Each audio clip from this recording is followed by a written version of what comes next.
Hi there and welcome. It's Roger at SwiftCloud, and this is lesson 1 of our traffic course. Now this video is designed to just get you some concepts. I just want you to understand a few critical concepts. You don't actually have to take any action on this video yet.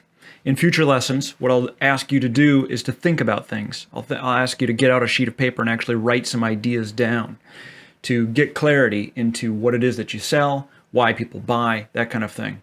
Now this isn't just some pedantic exercise. It's because we need you to be the quarterback and the king in charge of your kingdom, as it were. And in order to do so, you need to understand the big picture. You do not need to know every little thing about every little corner of how your machinery will work. You do need to understand overall how it fits together. So in this video, I want to go through 5 critical concepts. First, those concepts are, number 1, you just need to know the big picture. You do not need to know everything. In fact, you should not know everything. There are specialists who are far better than me at specifically Facebook pay-per-click. That's super granular. That's the equivalent of what I'm talking about is being an architect of a house versus being the plumber. I don't want you to be the plumber. Even if you have those skills, you will actually be more effective if you do not get too far into the weeds and instead focus on just the outcome. Because you need to be the one who glues all these methods together into driving basically a concerted effort, right? You need to be the orchestra conductor, not the specific first violinist.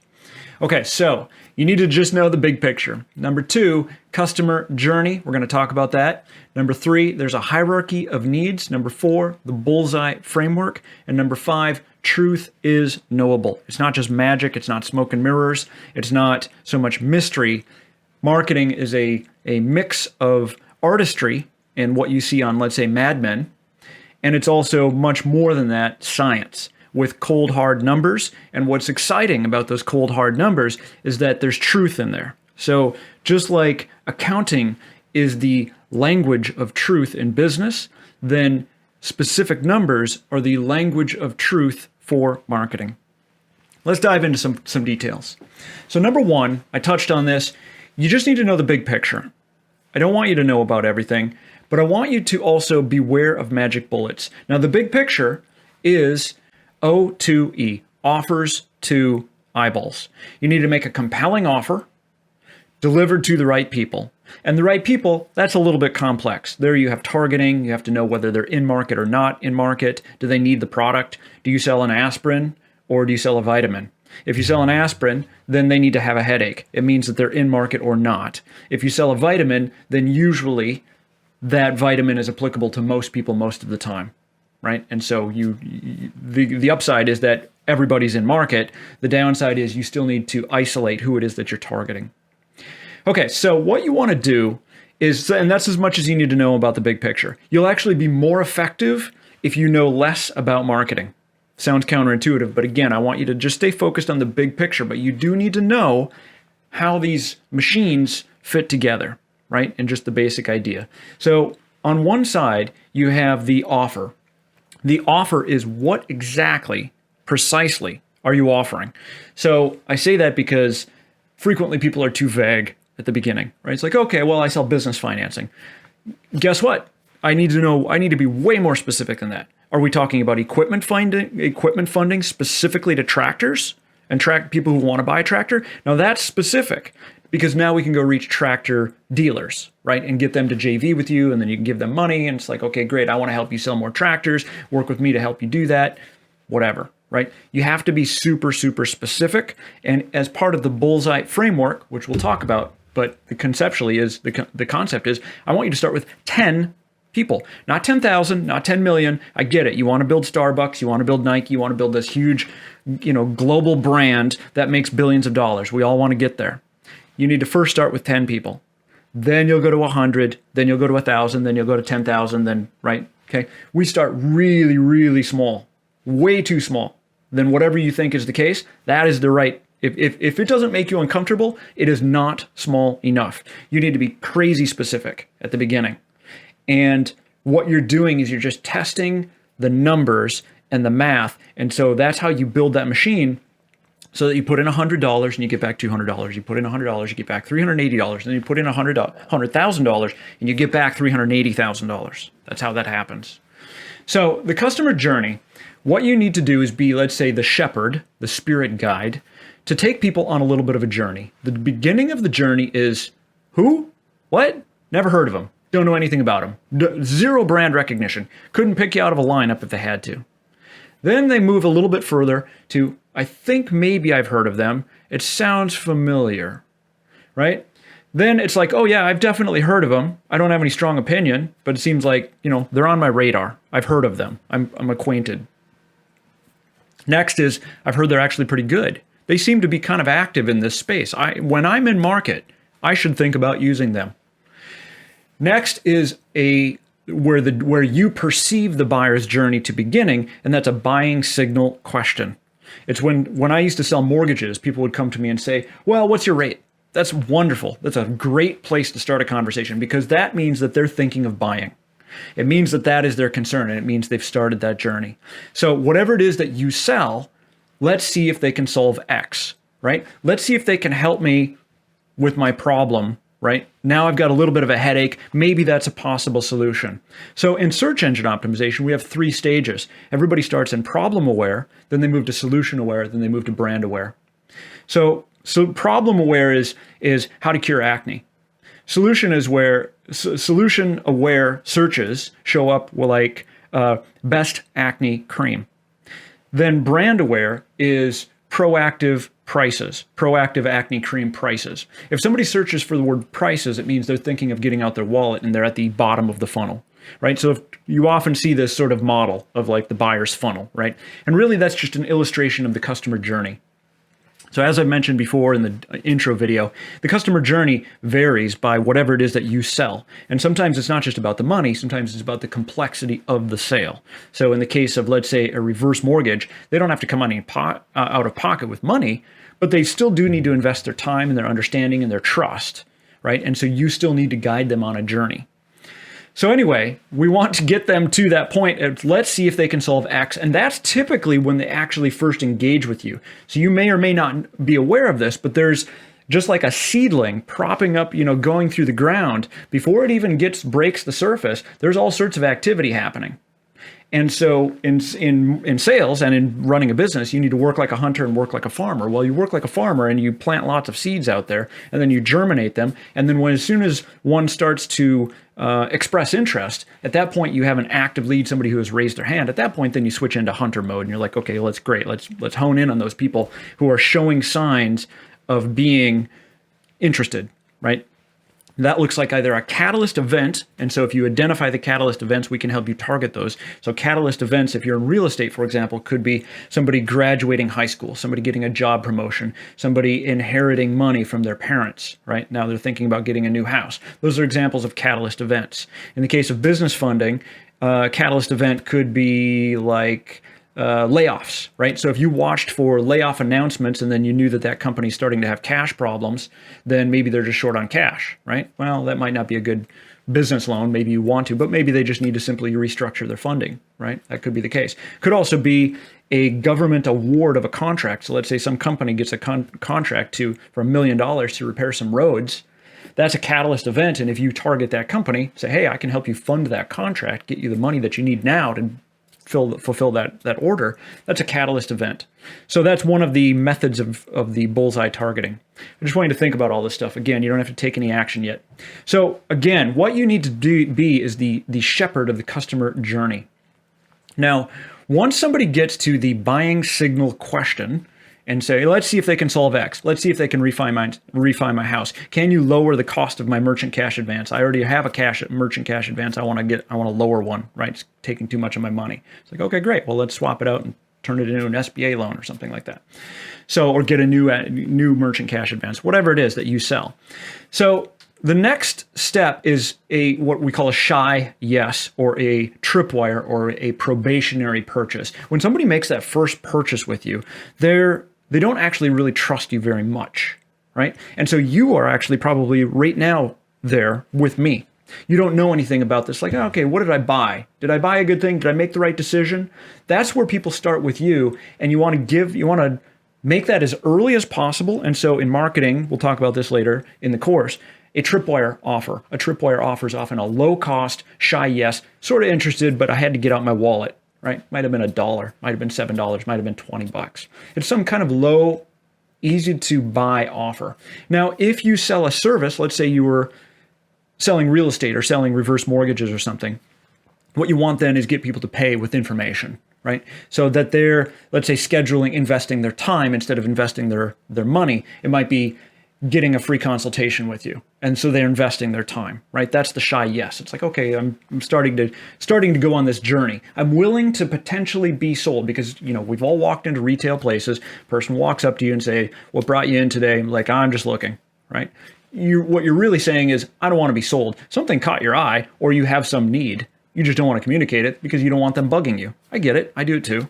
And that's okay. So what you need to do is remove the pressure and address that and take people on this sort of journey. And then what we want to do is set up hooks later, tracking cookies, really, so that we can monitor, let's say, their online body language, right? And so we're kind of watching them as they go on this journey and then kind of watching them as they go around the store and be like, okay, great, let's, we'll try again. Maybe it's like, hey, by the way, those golf balls are on sale, whatever. So next, finally, the final step of any customer journey, and it's really hard to get somebody there, is the brand advocate stage.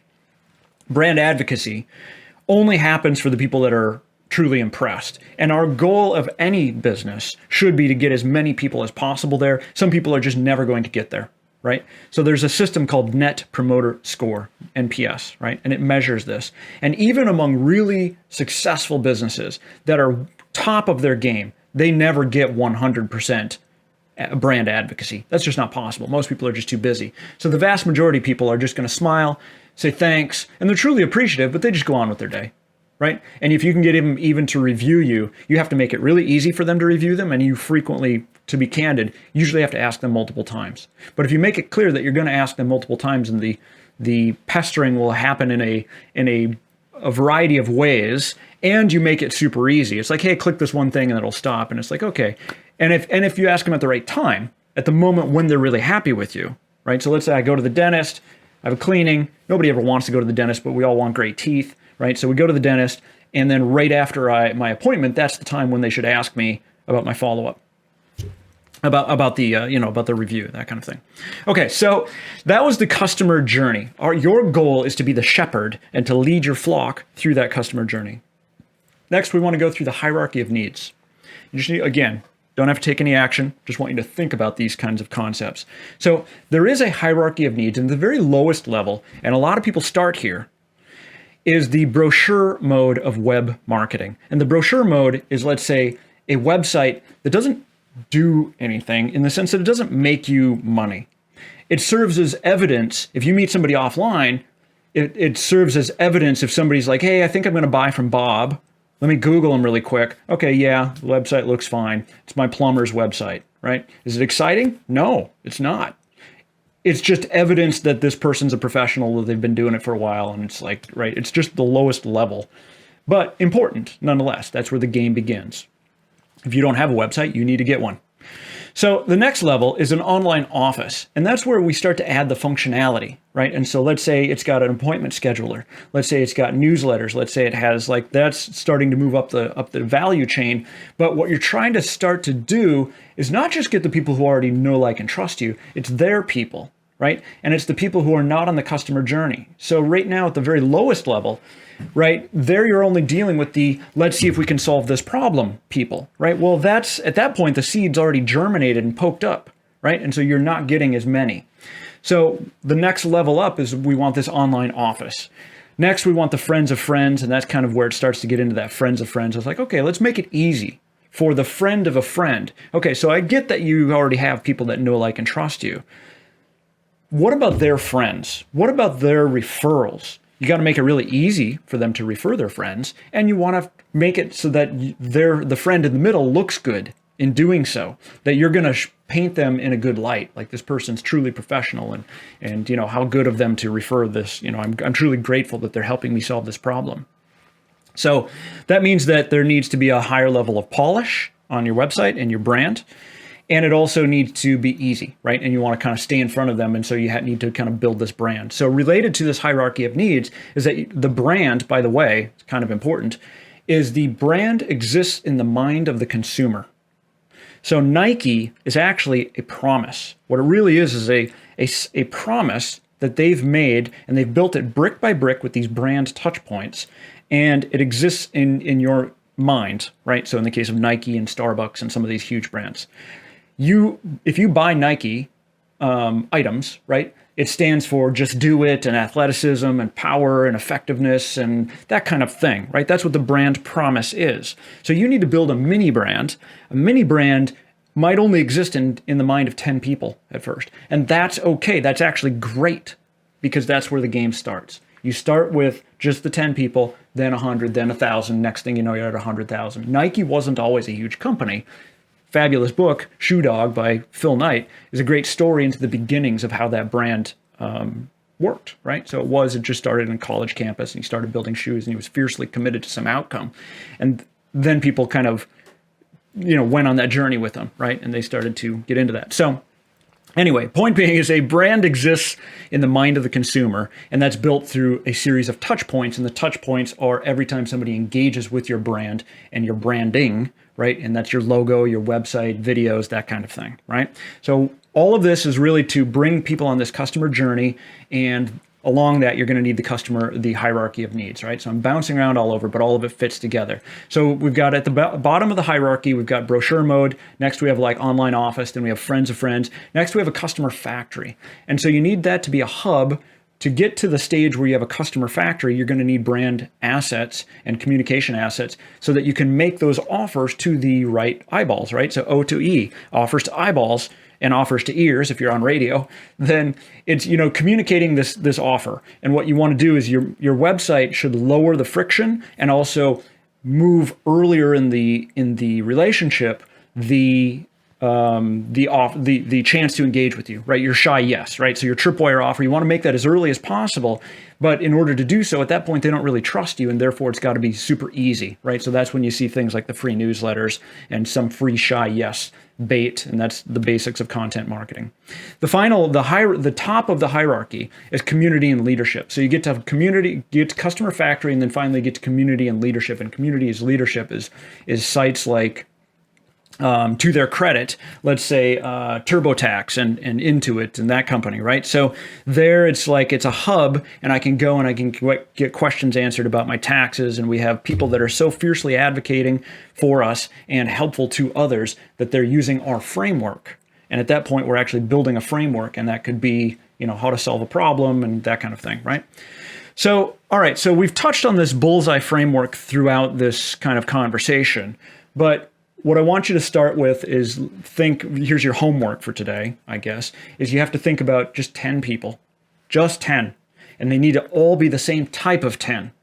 So it can't be, one bar and one restaurant and one farmer and one golf place if you're in business funding. It needs to be just 10 golf companies, right? Golf courses, if you wanted to go after golf courses. Those are very, real estate driven, and it's been safe through COVID, so they're probably pretty marketed to at this point, but I don't recommend that. But you get the idea. What you want to come up with is just 10 companies, right? 10 exact companies, targets. And then we're going to start to test the message, and then we're going out to 100, then we'll go to 1,000.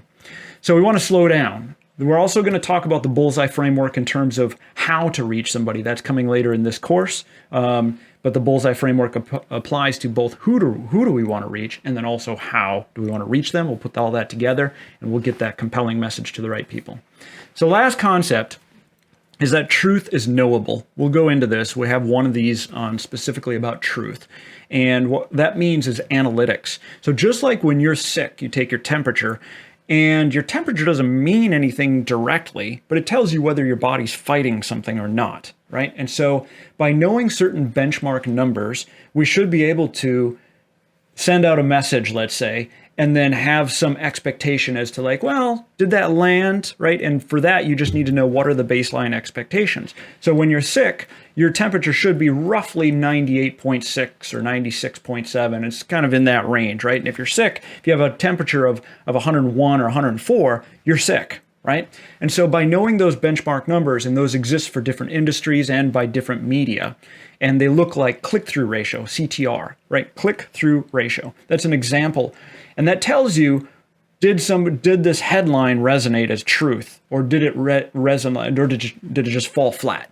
Right now, if you're giving away gold bricks and they're true gold and you're giving them away for $100, at that point, you're going to have a trust problem. So in this mix, there is also trust and authenticity, and that's part of that overall conversion. But that comes back to the offer, right? So everything is either offer or delivery to the eyeballs, right? And the eyeballs can be incoming or outbound. It can be repulsion motivated or attraction motivated, right? Are you going to the gym to get a six-pack or because you're getting fat, right? These are like attraction versus repulsion. Those are often correlated. Do you sell aspirin or do you sell a vitamin?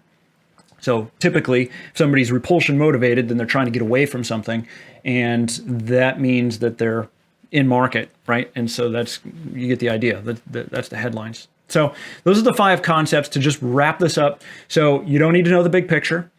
Give some thought to the customer journey and how people find you. Your homework is to think about your bullseye framework, right? And then number 3, we skipped this, but hierarchy of needs, and just think about like where you're at with your brand. And then last is the truth is knowable. It's not mystical. It's not, voodoo. We're going to actually look at this scientifically. And what I want you to do is get into a culture of small gambling where you gamble, let's say $100 or $400 or something like that, a small amount of money until you hone it. And you're going to have to probably do that multiple times. So your first campaign, give it your best. But if it falls flat, don't get discouraged. Just know that's like, okay, what did we learn from this? We learned that maybe they didn't like that headline, or they liked the headline, but they didn't convert on the page. Something like that is what's happening. And when you make that series of experiments, and let's say it's $100 or $200 or $500 or something like that, it's a small amount of money, no spending of thousands of dollars yet, until you know the numbers work. Then what we do is we start to develop out a CAC, a cost to acquire a customer, right? Customer acquisition cost. So once you have that number and you have a number, then we can start to improve that number, and that's when campaigns will turn profitable. So we have some work to do along the way before you get to a profitable campaign where you have this truly wonderful machine where you put in $1 and you get back $2, right? We'll get you there, but there's a series of steps, and congratulations for even being on the journey. Frankly, a lot of them just stay stuck in founderitis, and you're watching this video, so you're obviously not in that bit. So I'll see you on the next lesson. Hope this has helped. Thanks.